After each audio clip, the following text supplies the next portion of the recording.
The Romance of Certain Old Clothes. Henry James, February 1968, The Atlantic Monthly, 1868. 1.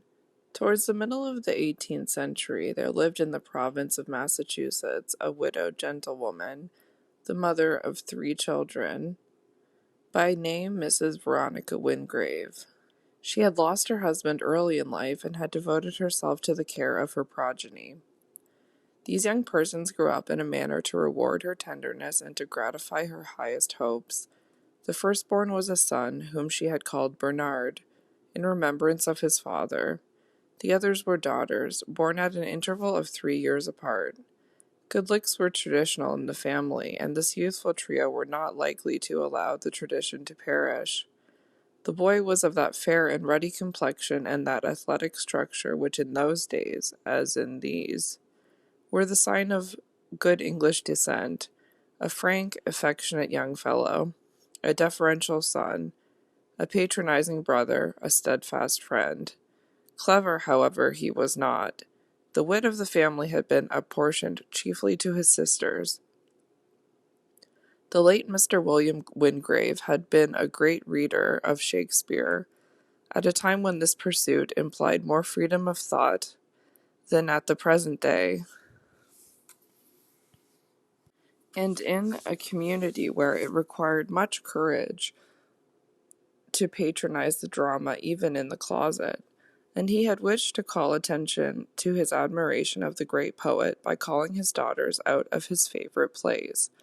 Upon the elder he had bestowed the romantic name of Rosalind, and the younger he had called Perdita, in memory of a little girl born between them, who had lived but a few weeks.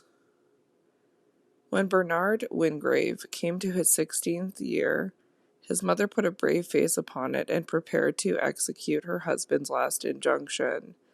This had been a formal command that, at the proper age, his son should be sent out to England to complete his education at the University of Oxford, where he himself had acquired his taste for elegant literature. It was Mrs. Wingrave's belief that the lad's equal was not to be found in the 2 hemispheres, but she had the old traditions of literal obedience. She swallowed her sobs and made up her boy's trunk and his simple provincial outfit, and sent him on his way across the seas. Bernard presented himself at his father's college and spent 5 years in England, without great honor, indeed, but with a vast deal of pleasure and no discredit. On leaving the university he made the journey to France. In his 24th year he took ship from home, prepared to find poor little New England was very small in those days, a very dull, unfashionable residence. But there had been changes at home, as well as in Mr. Bernard's opinions. He found his mother's house quite habitable, and his sisters grown into 2 very charming young ladies, with all the accomplishments and graces of the young women of Britain, and a certain native-grown originality and wildness, which, if it was not an accomplishment, was certainly a grace the more. Bernard privately assured his mother that his sisters were fully a match for the most genteel young women in the old country, whereupon poor Mrs. Wingrave, you may be sure, bade them hold up their heads. Such as was Bernard's opinion, and such, in a tenfold higher degree, was the opinion of Mr. Arthur Lloyd. This gentleman was a college mate of Mr. Bernard, a young man of reputable family, of a good person and a handsome inheritance, which latter appurtenance he proposed to invest in trade in the flourishing colony. He and Bernard were sworn friends. They had crossed the ocean together, and the young American had lost no time in presenting him at his mother's house, where he had made quite as good an impression as that which he had received, and of which I have just given a hint. The 2 sisters were at this time in all the freshness of their youthful bloom, each wearing, of course, this natural brilliancy in the manner that became her best. They were equally dissimilar in appearance and character. Rosalind, the elder, now in her 22nd year, was tall and white, with calm grey eyes and auburn tresses, a very faint likeness to the Rosalind of Shakespeare's comedy. whom I imagine a brunette, if you will, but a slender, airy creature full of the softest, quickest impulses. Miss Wingrave, with her slightly lymphatic fairness, her fine arms, her majestic height, her slow utterance, was not cut out for adventures. She would never have put on a man's jacket and hose, and indeed, being a very plump beauty, she may have had reasons apart from her natural dignity. Perdita, too, might very well have exchanged the sweet melancholy of her name against something more in consonance with her aspect and disposition. She had the cheek of a gypsy and the eye of an eager child, as well as the smallest waist and lightest foot in all the country of the Puritans. When you spoke to her, she never made you wait, as her handsome sister was wont to do, while she looked at you with a cold, fine eye, but gave you your choice of a dozen answers before you had uttered half your thought. The young girls were very glad to see their brother once more, but they found themselves quite able to spare part of their attention for their brother's friend. Among the young men, their friends and neighbors, the belle jeunesse of the colony, there were many excellent fellows, several devoted swains, and some 2 or 3 who enjoyed the reputation of universal charmers and conquerors. But the homebred arts and somewhat boisterous gallantry of these honest colonists were completely eclipsed by the good looks, the fine clothes, the punctilious courtesy, the perfect elegance, the immense information of Mr. Arthur Lloyd. He was in reality no paragon. He was a capable, honorable, civil youth, rich in pounds sterling, in his health and complacency and his little capital of uninvested affections. But he was a gentleman. He had a handsome person. He had studied and traveled. He spoke French. He played on the flute. And he read verses aloud with very great taste. There were a dozen reasons why Miss Wingrave and her sister should have thought their other male acquaintance made but a poor figure before such a perfect man of the world. Mr. Lloyd's anecdotes told our little New England maidens a great deal more of the ways and means of people of fashion in European capitals than he had any idea of doing. It was delightful to sit by and hear him and Bernard talk about the fine people and fine things they had seen. They would all gather round the fire after tea in the little wainscoted parlor, and the 2 young men would remind each other across the rug of this, that, and the other adventure. Rosalind and Perdita would often have given their ears to know exactly what adventure it was, and where it happened, and who was there, and what the ladies had on. But in those days a well-bred young woman was not expected to break into the conversation of her elders, or to ask too many questions, and the poor girls used therefore to sit fluttering behind the more languid, or more discreet, curiosity of their mother. That they were both very fine girls, Arthur Lloyd was not slow to discover, but it took him some time to make up his mind whether he liked the big sister or the little sister best. He had a strong presentiment, an emotion of a nature entirely too cheerful to be called a foreboding, that he was destined to stand up before the parson with one of them, yet he was unable to arrive at a preference, and for such a consummation a preference was certainly necessary, for Lloyd had too much young blood in his veins to make a choice by lot and be cheated of the satisfaction of falling in love. He resolved to take things as they came, to let his heart speak. Meanwhile he was on a very pleasant footing. Mrs. Wingrave showed a dignified indifference to his intentions, equally remote from a carelessness of her daughter's honor, and from that sharp alacrity to make him come to the point which, in his quality of a young man of property, he had too often encountered in the worldly matrons of his native islands. As for Bernard, all that he asked was that his friend should treat his sisters as his own, and as for the poor girls themselves, however each may have secretly longed that their visitor should do or say something marked, they kept a very modest and contented demeanor. Towards each other, however, they were somewhat more on the offensive. They were good friends enough, and accommodating bedfellows. They shared the same four-poster. betwixt whom it would take more than a day for the seeds of jealousy to sprout and bear fruit. But they felt that the seeds had been sown on the day that Mr. Lloyd came into the house. Each made up her mind that, if she should be slighted, she would bear her grief in silence, and that no one should be any the wiser.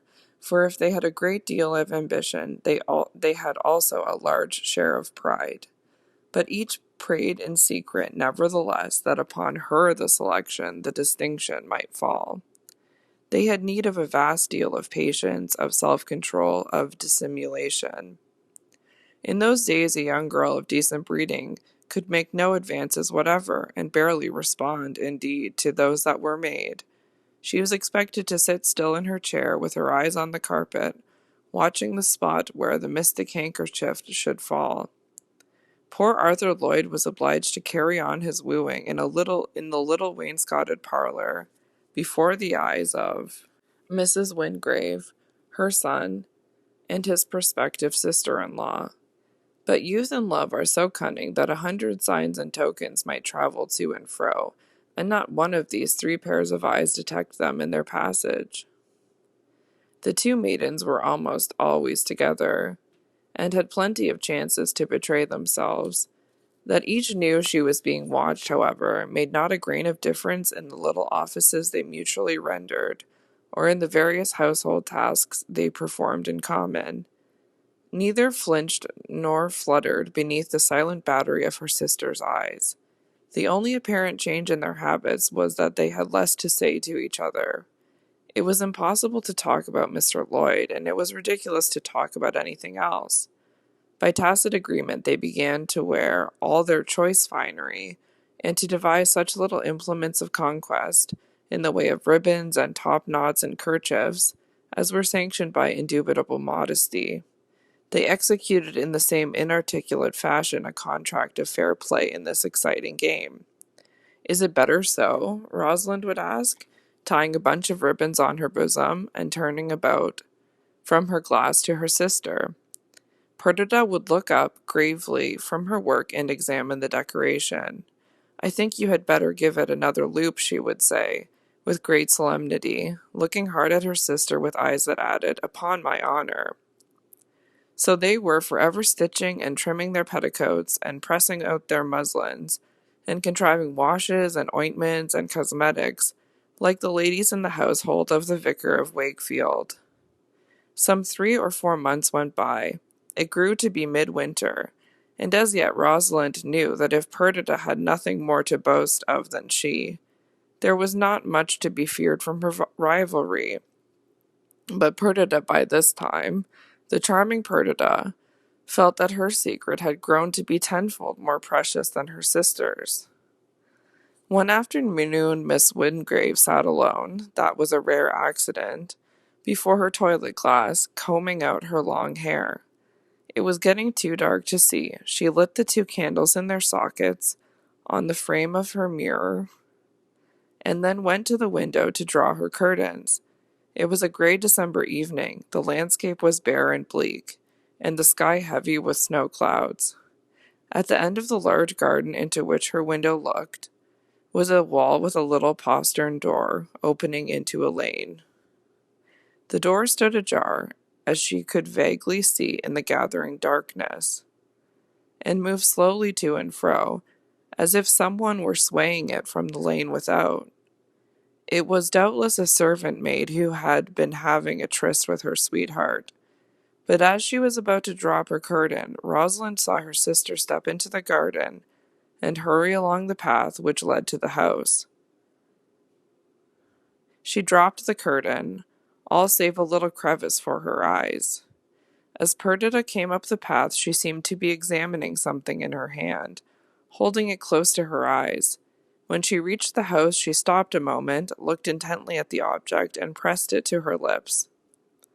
Poor Rosalind slowly came back to her chair and sat down before her glass, where, if she had looked at it less abstractedly, she would have seen her handsome features sadly disfigured by jealousy. A moment afterwards the door opened behind her, and her sister came into the room, out of breath, and her cheeks aglow with the chilly air.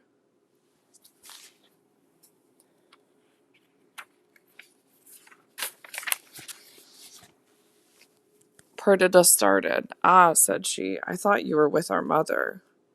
The ladies were to go to a tea party, and on such occasions it was the habit of one of the young girls to help their mother to dress. Instead of coming in, Perdita lingered at the door. Come in," said Rosalind.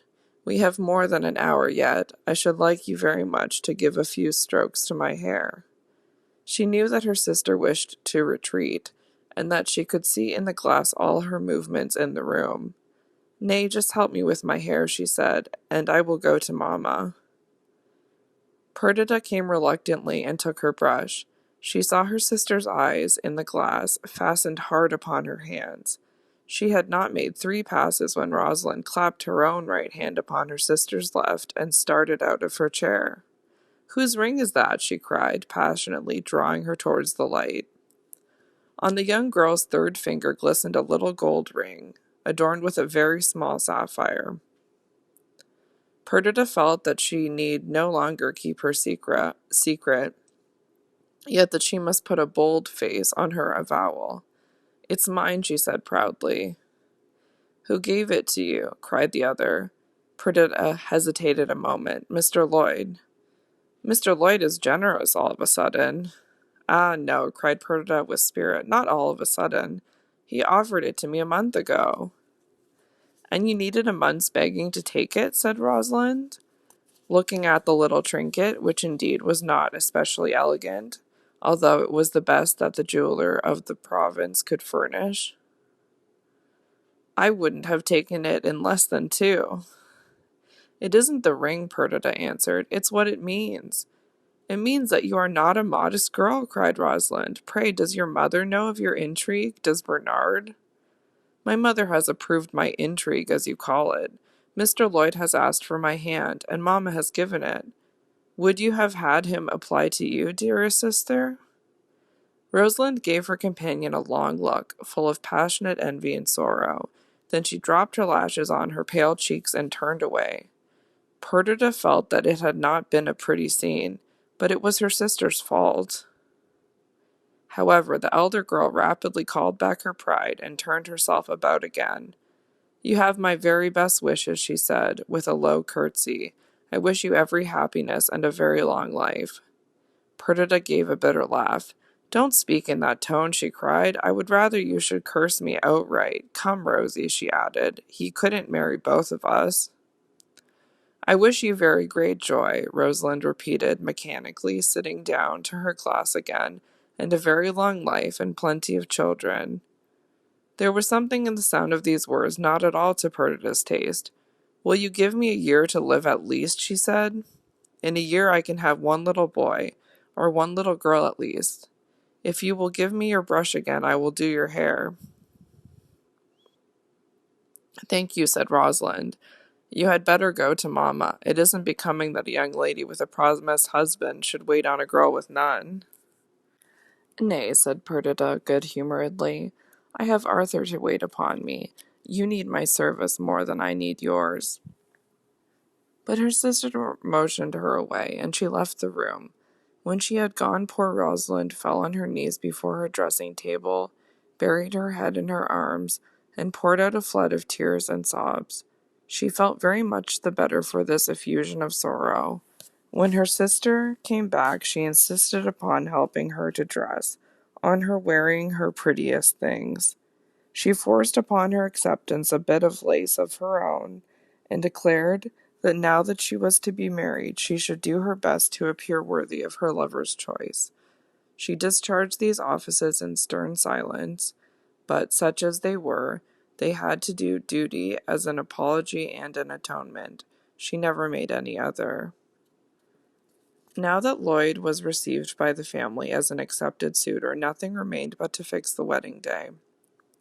It was appointed for the following April, and in the interval preparations were diligently made for the marriage. Lloyd, on his side, was busy with his commercial arrangements, and with establishing a correspondence with the great mercantile house to which he had attached himself in England. He was therefore not so frequent a visitor at Mrs. Wingrave's as during the months of his diffidence and irresolution. And poor Rosalind, had less to suffer than she had feared from the sight of the mutual endearments of the young lovers.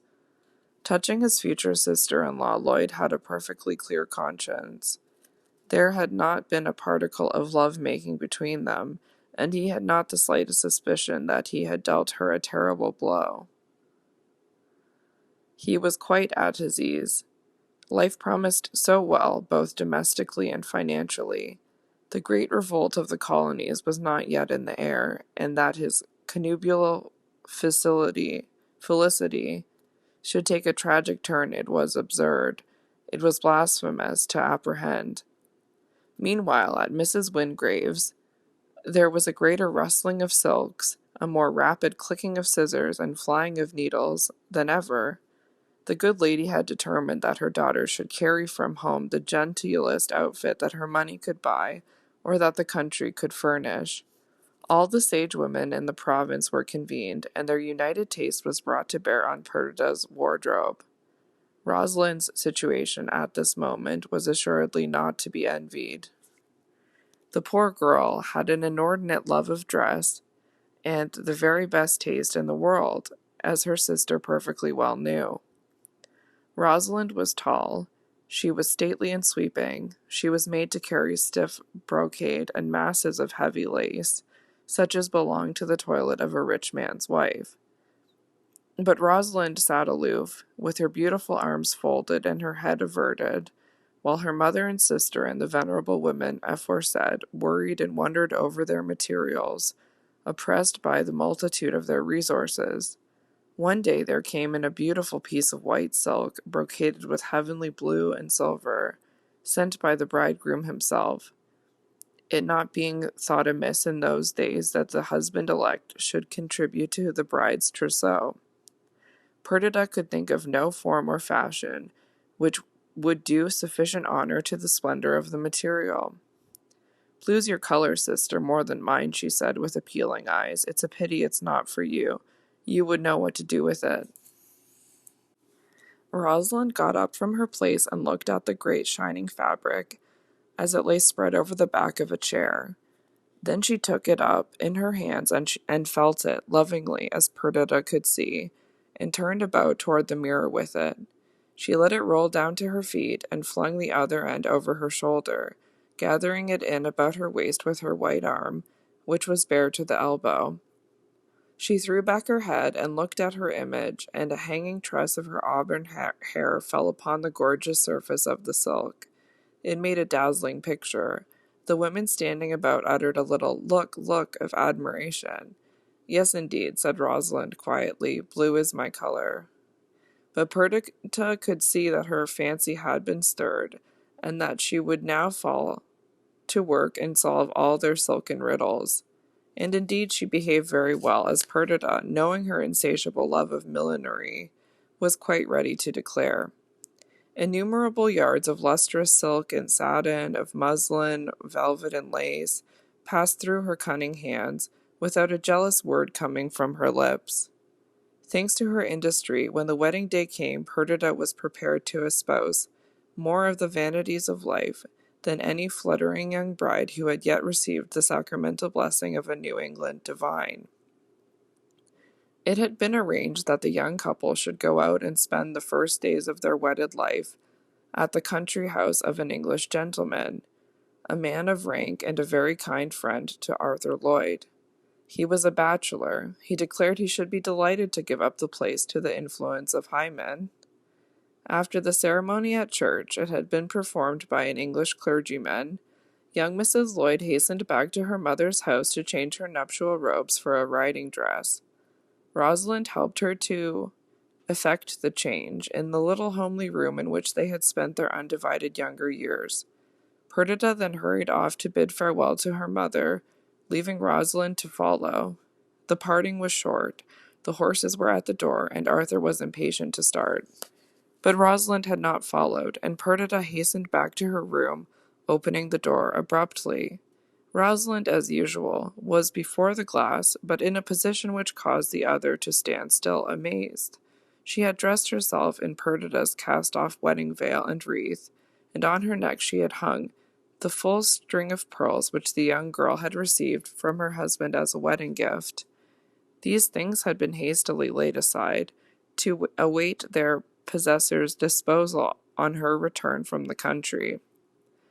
Bedizened in this unnatural garb, Rosalind stood before the mirror, plunging a long look into its depths and reading heaven knows what audacious visions. Perdita was horrified. It was a hideous image of their old rivalry come to life again. She made a step toward her sister, as if to pull off the veil and the flowers, but catching her eyes in the glass, she stopped.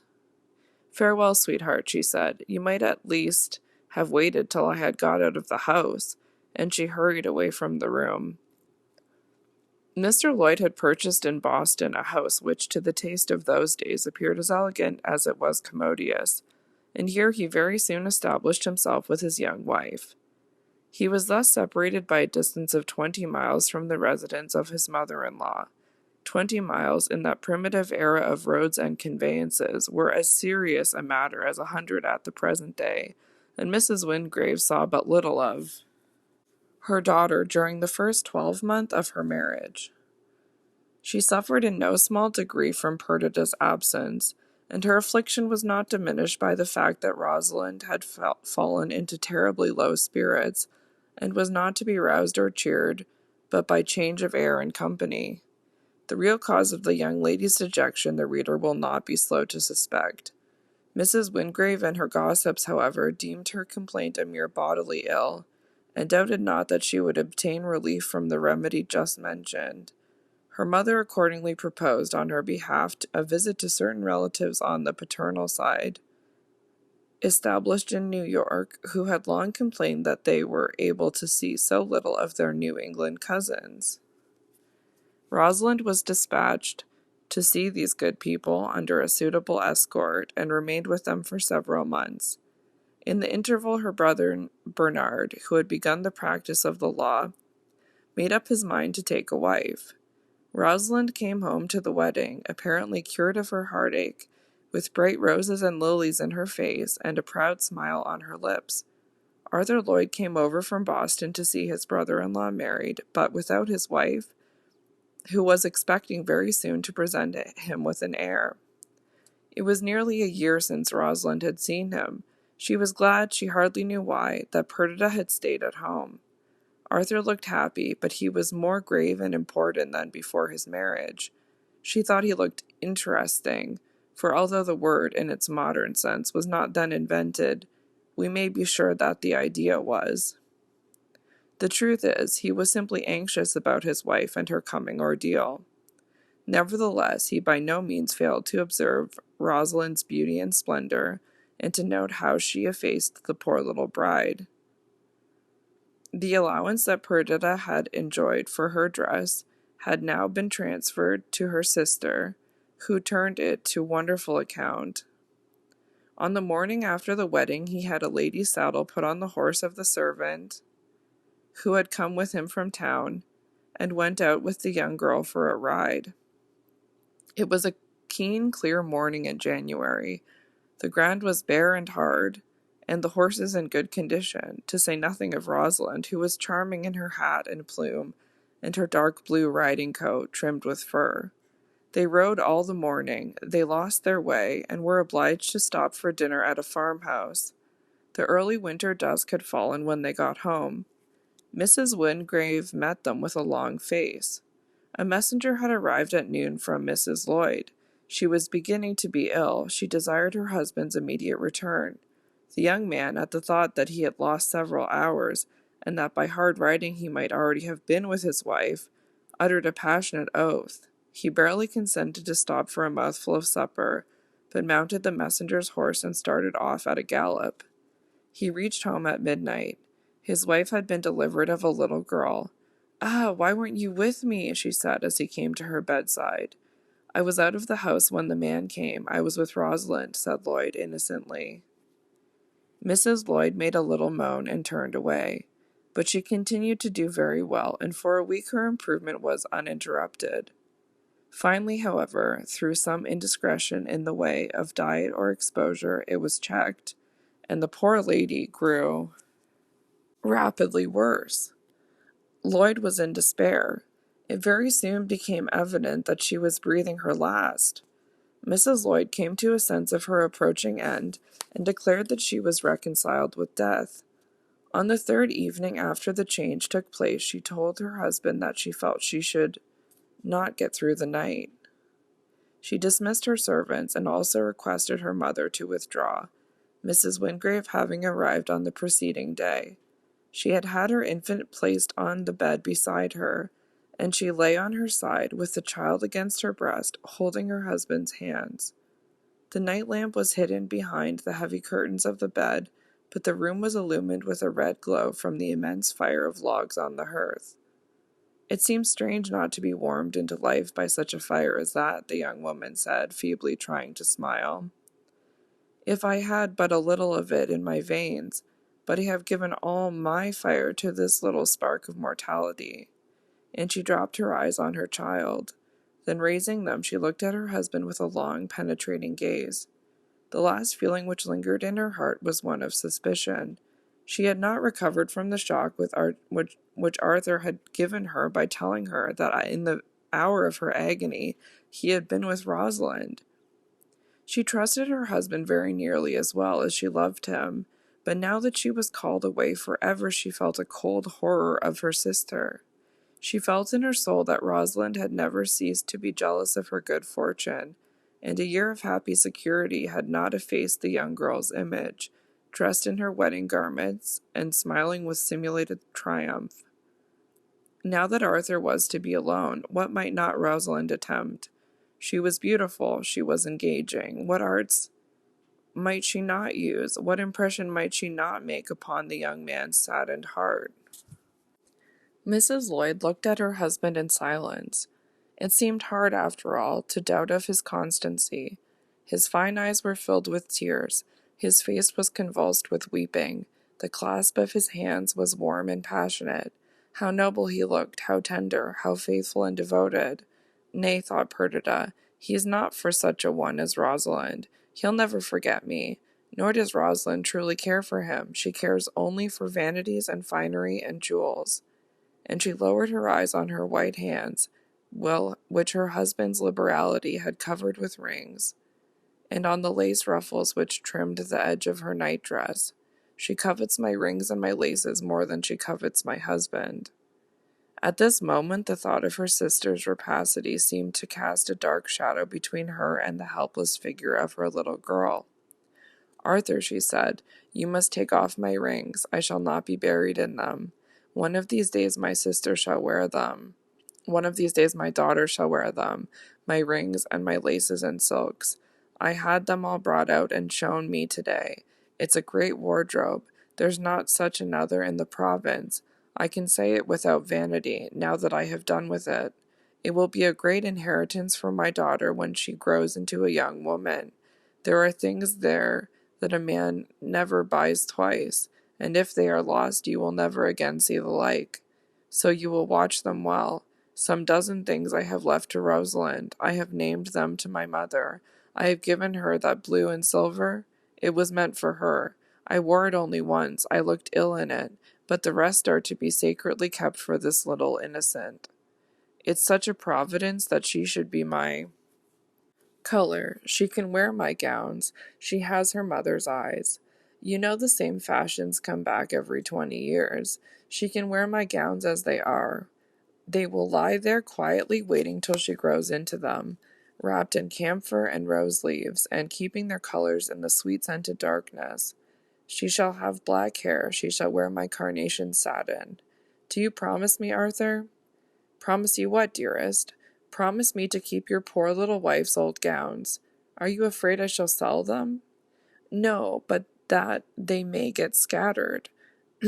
My mother will have them properly wrapped up, and you shall lay them away under a double lock. Do you know the great chest in the attic with the iron bands? There is no end to what it will hold. You can put them all there. My mother and the housekeeper will do it, and give you the key, and you will keep the key in your secretary, and never give it to anyone but your child.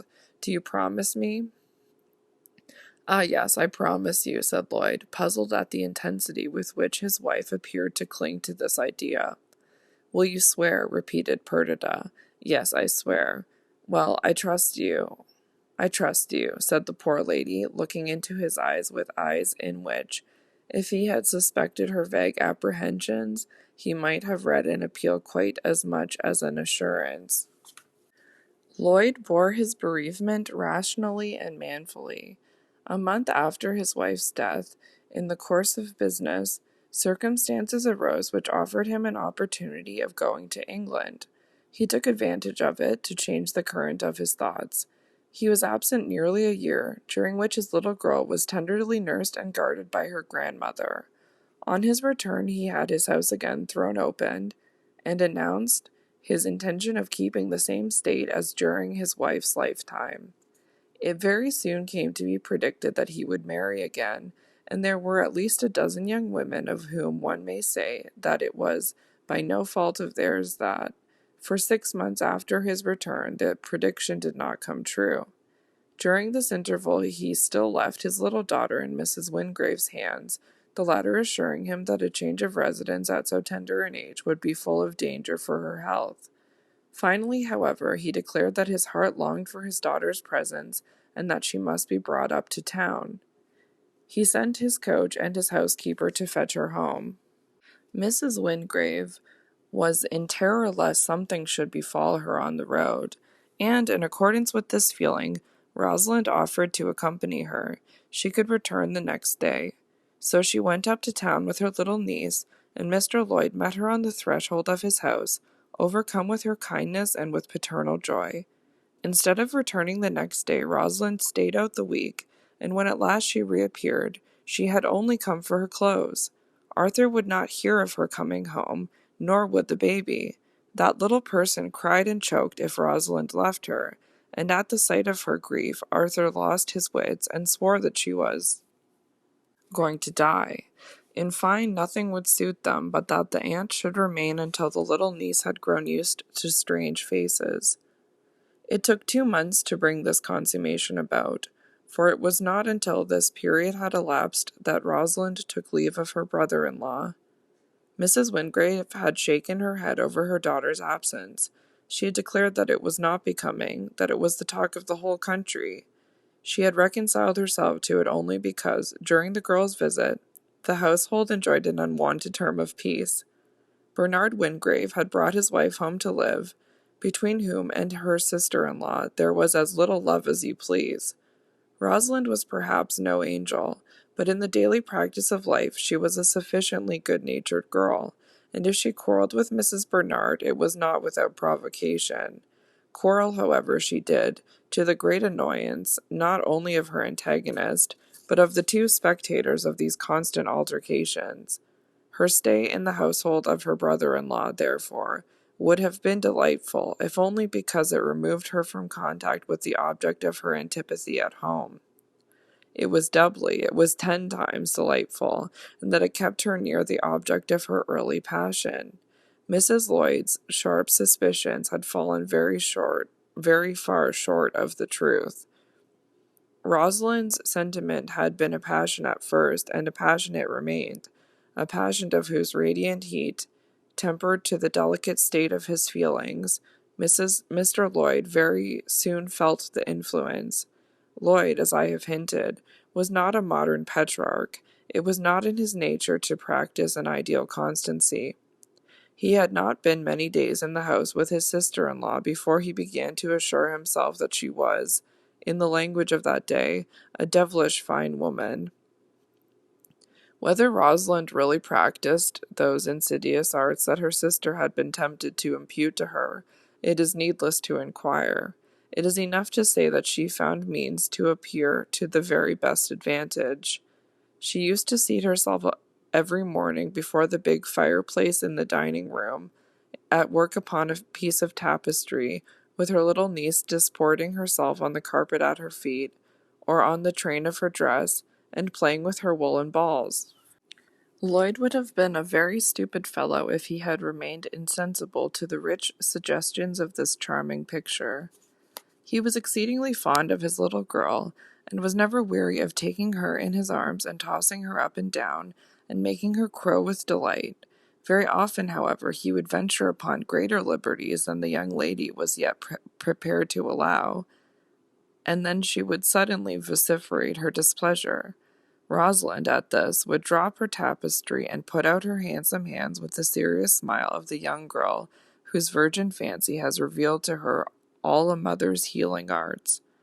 Lloyd would give up the child, their eyes would meet, their hands would touch, and Rosalind would extinguish the little girl's sobs upon the snowy folds of the kerchief that crossed her bosom. Her dignity was perfect, and nothing could be more discreet than the manner in which she accepted her brother-in-law's hospitality. It may almost be said, perhaps, that there was something harsh in her reserve. Lloyd had a provoking feeling that she was in the house and yet was unapproachable. Half an hour after supper, at the very outset of the long winter evenings, she would light her candle, make the young man a most respectful curtsy, march off to bed. If these were arts, Rosalind was a great artist. But their effect was so gentle, so gradual, they were calculated to work upon the young widower's fancy with a crescendo so finely shaded that, as the reader has seen, several weeks elapsed before Rosalind began to feel sure that her returns would cover her outlay. When this became morally certain, she packed up her trunk and returned to her mother's house. For 3 days she waited. On the 4th, Mr. Lloyd made his appearance, a respectful but pressing suitor. Rosalind heard him to the end with great humility, and accepted him with infinite modesty.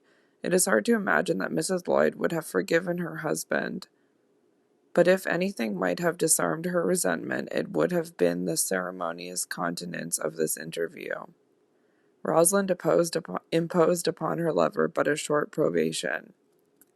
They were married as was becoming, with great privacy, almost with secrecy, in the hope, perhaps, as was waggishly remarked at the time, that the late Mrs. Lloyd wouldn't hear of it.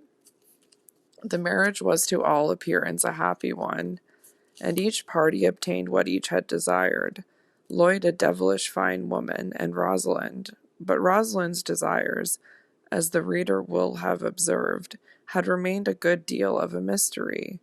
There were, indeed, 2 blots upon their felicity, but time would perhaps efface them. During the first 3 years of her marriage, Mrs. Lloyd failed to become a mother, and her husband, on his side, suffered heavy losses of money. This latter circumstance compelled a material retrenchment in his expenditure, and Rosalind was perforce less of a fine lady than her sister had been. She contrived, however, to carry it like a woman of considerable fashion. She had long since ascertained that her sister's copious wardrobe had been sequestrated for the benefit of her daughter, and that it lay languishing in thankless gloom in the dusty attic. It was a revolting thought that these exquisite fabrics should await the good pleasure of a little girl who sat in a high chair and ate bread and milk with a wooden spoon. Rosalind had the good taste, however, to say nothing about the matter until several months had expired. Then at last she timidly broached it to her husband. Was it not a pity that so much finery should be lost? For lost it would be, what with colours fading, and moths eating it up, and the change of fashions. But Lloyd gave her so abrupt and peremptory a refusal that she saw for the present her attempt was vain. 6 months went by, however, and brought with them new needs and new visions. Rosalind's thoughts hovered lovingly about her sister's relics. She went up and looked at the chest in which they lay imprisoned. There was a sullen defiance in its 3 great padlocks and its iron bands which only quickened her cupidity. There was something exasperating in its incorruptible immobility. It was like a grim and grizzled old household servant who locks his jaws over a family secret. And then there was a look of capacity in its vast extent, and a sound as of dense fullness, when Rosalind knocked its side with the toe of her little shoe, which caused her to flush with baffled longing. "It's absurd," she cried, "it's improper, it's wicked," and she forthwith resolved upon another attack upon her husband. On the following day, after dinner, when he had had his wine, she boldly began it. But he cut her short with great sternness. "Once for all, Rosalind," said he, "it's out of the question. I shall be gravely displeased if you return to the matter." "Very good," said Rosalind. "I am glad to learn the esteem in which I am held." "Gracious heaven," she cried, "I am a very happy woman. It's an agreeable thing to feel one's self sacrificed to a caprice." And her eyes filled with tears of anger and disappointment. Lloyd had a good-natured man's horror of a woman's sobs, and he attempted, I may say he condescended, to explain. "It's not a caprice, dear, it's a promise," he said, "an oath." "An oath? It's a pretty matter of oaths. And to whom, pray?" "To Perdita," said the young man, raising his eyes for an instant, but immediately dropping them. "Perdita, ah, Perdita!" And Rosalind's tears broke forth. Her bosom heaved with stormy sobs, sobs which were the long-deferred sequel of the violent fit of weeping in which she had indulged herself on the night when she discovered her sister's betrothal. She had hoped in her better moments that she had done with her jealousy, but her temper on that occasion had taken an ineffaceable fold. "And pray, what right had Perdita to dispose of my future?" she cried. "What right had she to bind you to meanness and cruelty? Ah, I occupy a dignified place, and I make a very fine figure. I am welcome to what Perdita has left. And what has she left? I never knew till now how little. Nothing, nothing, nothing." This was very poor logic, but it was very good as a scene. Lloyd put his arm around his wife's waist and tried to kiss her, but she shook him off with magnificent scorn. Poor fellow, he had coveted a devilish fine woman, and he had got one. Her scorn was intolerable. He walked away with his ears tingling, irresolute, distracted. Before him was his secretary, and in it the sacred key with which his own hand he had turned in the triple lock. He marched up and opened it, and took the key from a secret drawer, wrapped in a little packet which he had sealed with his own honest bit of blazonry. "Je garde," said the motto, "I keep."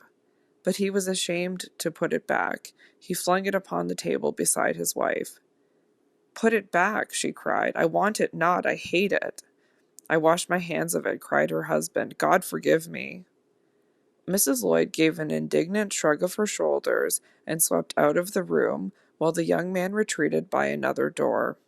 10 minutes later Mrs. Lloyd returned, and found the room occupied by her little stepdaughter and the nursery maid.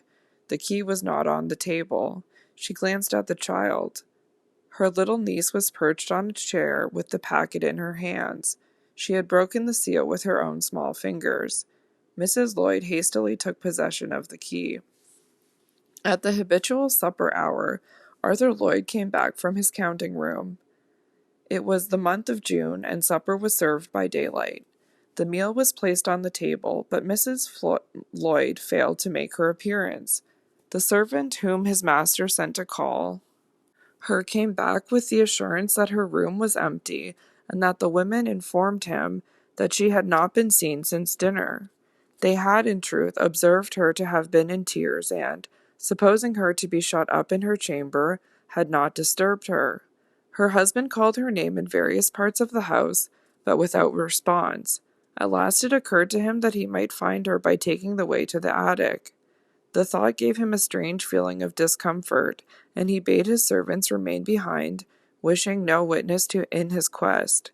He reached the foot of the staircase leading to the topmost flat, and stood with his hand on the banisters, pronouncing his wife's name. His voice trembled. He called again louder and more firmly.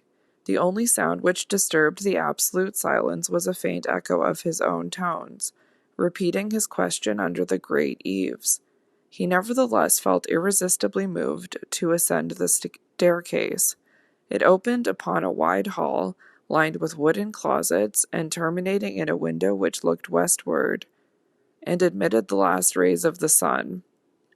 Before the window stood the great chest.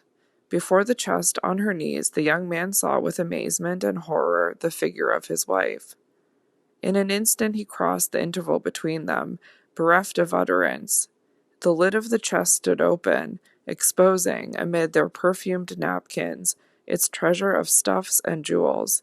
Rosalind had fallen backward from a kneeling posture, with one hand supporting her on the floor and the other pressed to her heart. On her limbs was the stiffness of death, and on her face, in the fading light of the sun, the terror of something more than death. Her lips were parted in entreaty, in dismay, in agony, and on her blanched brow and cheeks there glowed the marks of 10 hideous wounds from 2 vengeful, ghostly hands.